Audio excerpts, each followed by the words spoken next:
नमस्कार, मैं रवि आसलीवाल। सकारात्मक खबरों में आपका स्वागत है। आप न्यूज़ के चैनल, समाचारों के चैनल इसलिए देखते हैं ताकि आपको सूचना मिल सके, और अगर आप सूचना प्राप्त करना चाहते हैं तो आप हमारे चैनल को सब्सक्राइब कर सकते हैं। और यदि आपको ऐसे चैनल देखने हैं जिसमें सिर्फ किसी का अपमान होता हो, आपके मन में गंदगी भरने का काम होता हो, और हाँ, आपको देश की समस्या से, जैसे अपने बच्चों की फीस से, अपने बच्चों के रोजगार से, बढ़ती महंगाई से, और ऐसी कोई भी ऐसी देश की समस्या जिसको आपको तकलीफ नहीं हो, तो अब आप लड़ाई झगड़े की बहस भी देख सकते हो। लेकिन अब उसमें लड़ाई झगड़े की बहस के बाद एक प्रवक्ता की मौत हो गई और उनमें गालियों की भरमार होने लगी है। इससे आप पर क्या असर पड़ेगा यह तो हम नहीं कह सकते, लेकिन आपके बच्चों पर असर पड़ सकता है यह भी हम नहीं कह सकते, लेकिन इसका अंदाजा आप लगा सकते हो।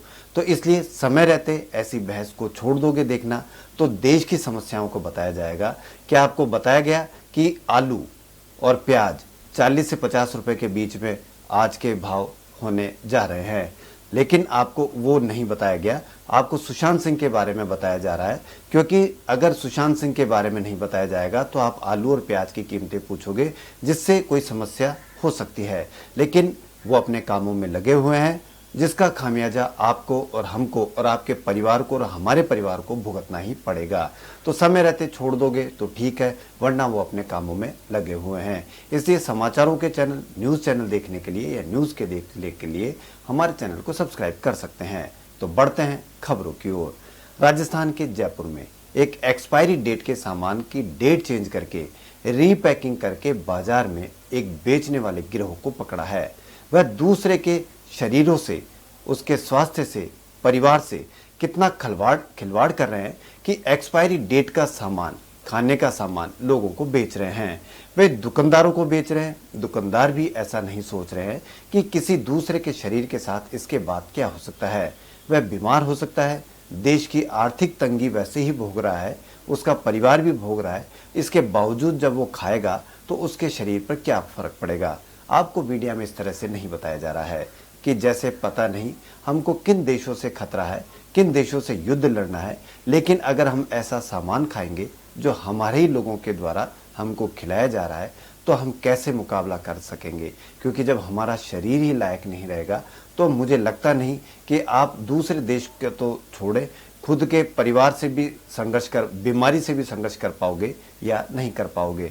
तो सबसे ज़्यादा ज़रूरत है हमको ऐसे लोगों से बचने की, उनको पकड़कर गिरफ्तार करने की, ताकि हमारा देश और से लड़े नहीं लड़ पाए, लेकिन हमारा देश बीमार नहीं हो, हमारा देश आर्थिक रूप से कमज़ोर नहीं हो।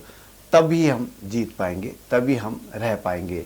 तो इसलिए इनको इतनी कड़ी से कड़ी सज़ा देनी चाहिए ताकि लोग याद रख सके। और हमको अस्पतालों का खर्च भी निकालना पड़ेगा अगर हम बीमार हो गए। तो इसलिए सोचें और इनके बारे में पहले विचार करें। सुशांत सिंह तो बाद में भी इलाज हो जाएगा। कोरोना का कहर दिन प्रतिदिन बढ़ता ही जा रहा है। राजस्थान में शनिवार को फिर 1566 नए कोरोना संक्रमित मिले। इनको मिलाकर अब कुल रोगी 89,363 हो गए हैं। वहीं पिछले 3 दिनों से 1500 के पार प्रतिदिन मरीज मिल रहे हैं। देश में बढ़ते मामलों को देखते हुए केंद्र सरकार ने नई गाइडलाइन जारी की है। आईसीएमआर के मुताबिक पहली बार लोगों की मांग पर संक्रमण की जांच करने की अनुमति दी गई है। यह मंजूरी लोगों के एक राज्य से दूसरे राज्य में आने जाने या विदेश यात्रा के लिए कोरोना वायरस रिपोर्ट साथ लाने की अनिवार्यता को देखते हुए दी गई है। आने वाले कुछ महीनों में राजस्थान में 1 लाख से अधिक भर्तियां होनी है। ऐसे में राजस्थान सरकार कोशिश कर रही है कि राजस्थान की सरकारी नौकरियों में राजस्थान के युवाओं को ही प्राथमिकता मिले। वहीं केंद्र सरकार ने शनिवार को estate business reform action plan 2019 की रैंकिंग जारी की। इसमें भारत को आत्मनिर्भर बनाने के लिए कारोबारी सुधार की प्रक्रिया में देश के राज्य सरकारें किस प्रकार प्रयास कर रही है, उनकी तस्वीर सामने आई है। इस रैंकिंग में आंध्र प्रदेश लगातार तीसरी बार पहले पायदान पर बना हुआ है। वहीं राजस्थान 8वें स्थान पर बना हुआ है।